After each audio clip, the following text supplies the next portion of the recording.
আজকে আমরা basic ম্যাথামেটিক্সের first যে টপিকটা করব সেটি হচ্ছে ডিভিজিবিলিটি, যার বাংলা মানে হচ্ছে বিভাজ্যতা। তোমরা অনেকেই ছোট ক্লাসে এই টপিকটা পড়েছো, কিন্তু আজকে আমরা এই টপিকটা কম্পিটিটিভ এক্সাম, সেটা সিজিএল থেকে শুরু করে টেট, এসএসসি, রেলওয়ে সব এক্সামের জন্যই কেমন কোশ্চেন আসে এবং সেই কোশ্চেনগুলো সমাধান করার জন্য কোন কোন রুলসগুলো তোমাকে জানতে হবে, কোন কোন শর্ট ট্রিকগুলো তোমাকে জানতে হবে, এটা নিয়ে আমরা ডিসকাস করব। এবং তোমাদের যে টপিকটাতে ডাউট থাকবে সেই টপিকটা কমেন্ট করলে আমি সেটা ভিডিও আকারে রেকর্ড করে ইউটিউবে আপলোড করে দেবো। তা দেখো, ডিভিজিবিলিটি আমরা পুরোপুরি বেসিক থেকে শুরু করব। একদম যদি কেউ কিছু নাও জেনে থাকো, আগেও যদি কারোর কিছু কনসেপ্ট যদি ক্লিয়ার না থাকে, সেও এই ক্লাসটা বুঝতে পারবে।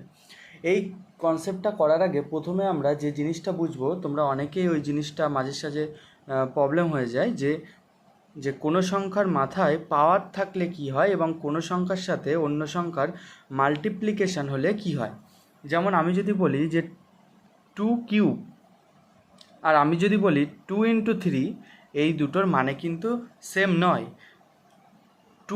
2 এর মাথায় কিউব, এর মানে হচ্ছে এই যে 2কে 3বার গুণ করতে হবে, এবং সেটি করলে দেখো 2 × 2 = 4 এবং 4 × 2 = 8 হচ্ছে।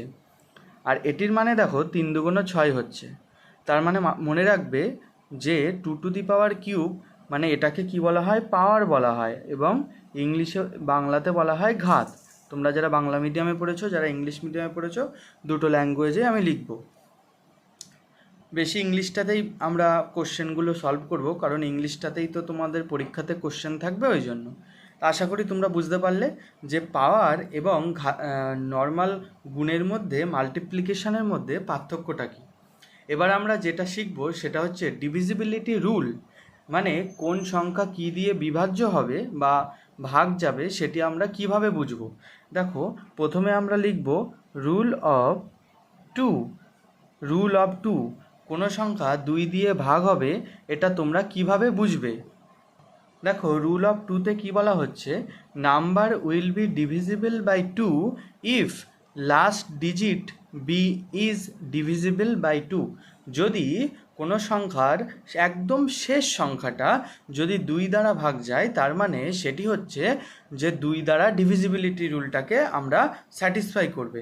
ধরো সাপোজ আমরা যদি কোনো সংখ্যা এখানে বলে দিই যে, ধরো আমরা একটা এক্সাম্পল দিচ্ছি, 2, 6, 3, 4।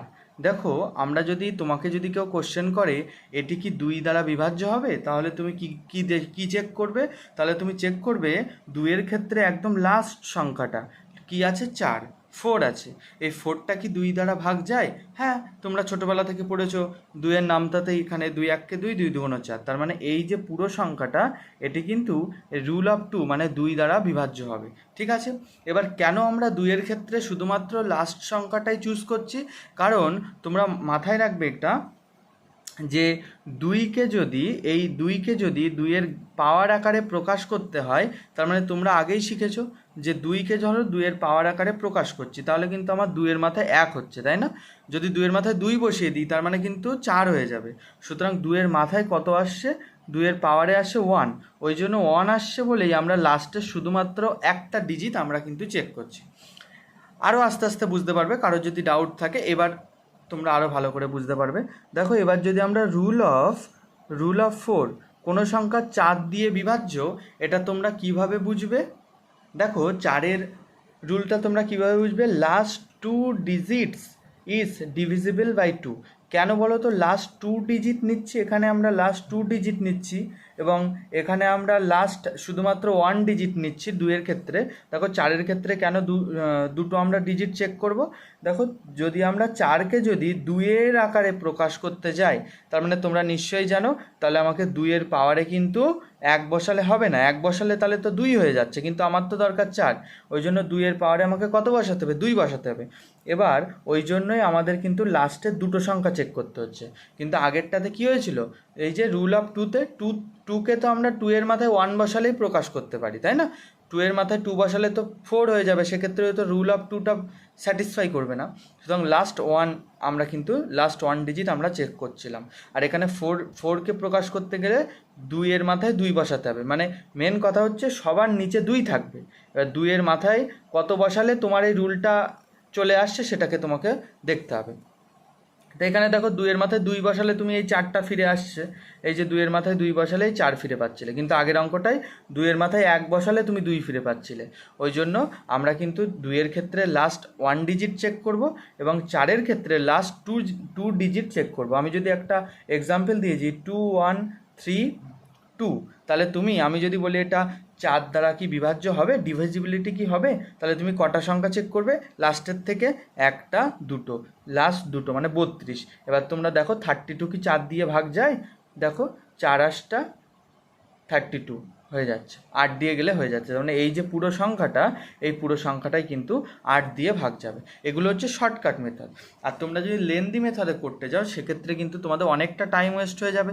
এটা দেখতে পাচ্ছ শুধুমাত্র লাস্টের দুটো সংখ্যা চেক করে হয়ে যাচ্ছিল, কিন্তু তোমরা যদি এটা সেই ছোটোবেলার মতো লেন্দি মেথডে করতে চাও তখন তোমাকে কিন্তু 2 1 3 2, তারপরে সেই 4 দিয়ে ভাগ করতে হবে, 4 5 20, তারপরে 1 আসবে, তারপরে 3, তারপরে হচ্ছে 3 4 12, আর এখান থেকে 1 আসছে, 3 4 12।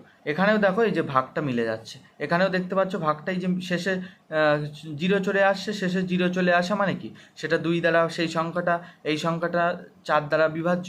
কিন্তু আমরা এত বড় আমরা করব না, ঠিক আছে, আমরা এত বড় করব না, এটা অনেক লেন্দি মেথড, এটা আমরা ছোট ক্লাসে করেছি, এখন থেকে আমরা শর্ট ট্রিক্স অ্যাপ্লাই করছি, ঠিক আছে। তাহলে তোমরা রুল অফ টুটাও বুঝতে পেরেছো। রুল অফ টুতে আমার যেহেতু পাওয়ারে 1 আসছে ওই জন্য লাস্ট 1 ডিজিট চেক করব, এবং রুল অফ 4-এ যেহেতু আমার লাস্ট 2 পাওয়ারে যেহেতু 2 আসছে ওই জন্য লাস্ট 2 ডিজিট চেক করব।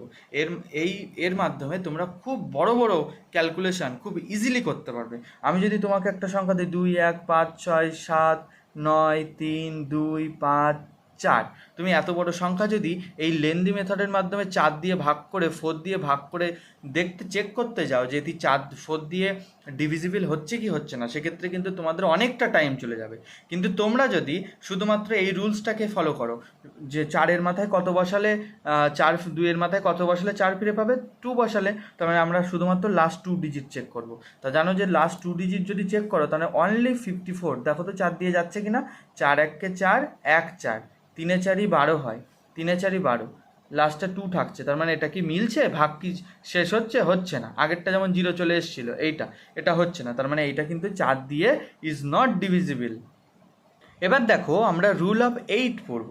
দেখো রুল অফ 8-এ কী বলছে last 3 digits is divisible by 8।